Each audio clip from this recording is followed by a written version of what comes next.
छोटे से गांव में मीरा नाम की एक विधवा रहती थी। वह एक सामान्य स्त्री थी जो अपने पति के साथ एक शांतिपूर्ण जीवन बिता रही थी।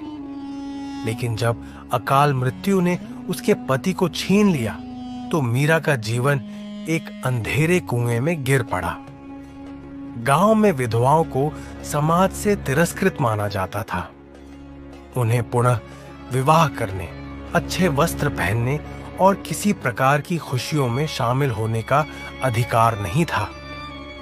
मीरा भी इस अन्यायपूर्ण परंपरा का शिकार बनी।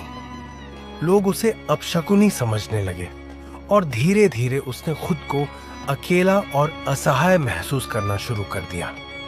दुख और तिरस्कार से परेशान होकर मीरा ने एक दिन निर्णय लिया कि वह इस अन्यायपूर्ण समाज को छोड़ देगी।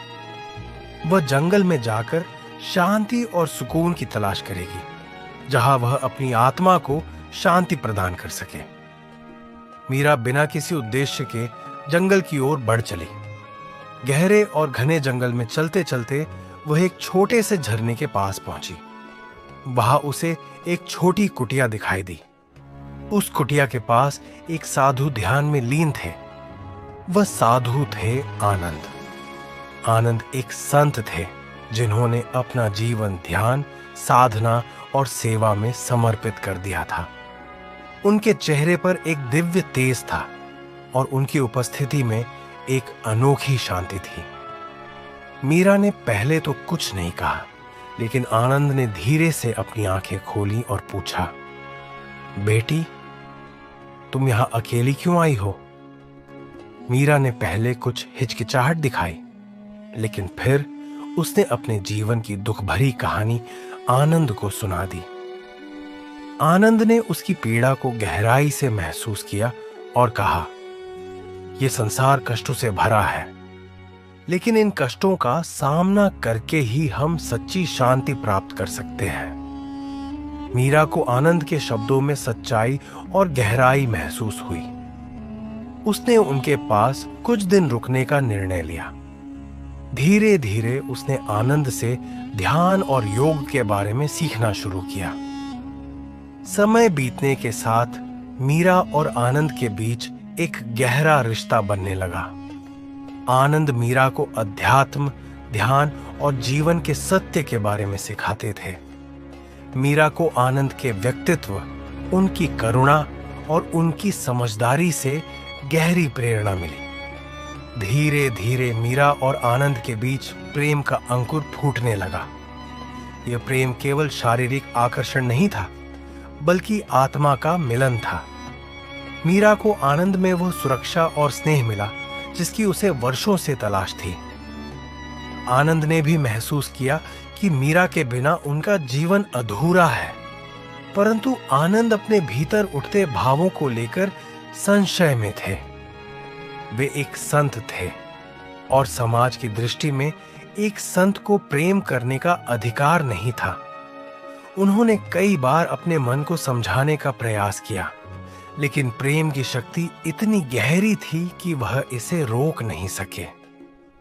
मीरा ने एक दिन आनंद से कहा, अगर प्रेम जीवन का सबसे पवित्र भाव है तो हम इससे क्यों डरें? आनंद इस प्रश्न का उत्तर नहीं दे सके।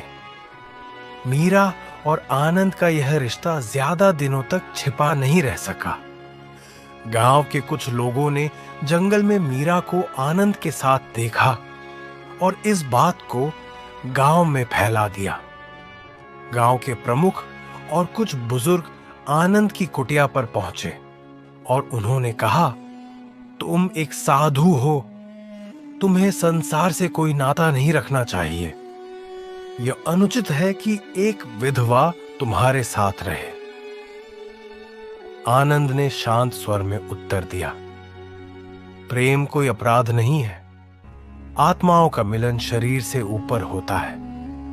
यदि मीरा यहां शांति और प्रेम प्राप्त कर रही है तो मैं उसे जाने के लिए मजबूर नहीं कर सकता। मीरा ने भी समाज की रूढ़ियों को स्वीकार करने से इनकार कर दिया।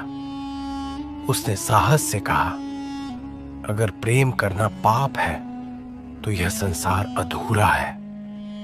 मैं अपनी आत्मा की आवाज को नहीं दबा सकती। गांव के लोग क्रोधित हो गए और उन्होंने आनंद और मीरा का बहिष्कार करने का निर्णय लिया। समाज का दबाव बढ़ता गया।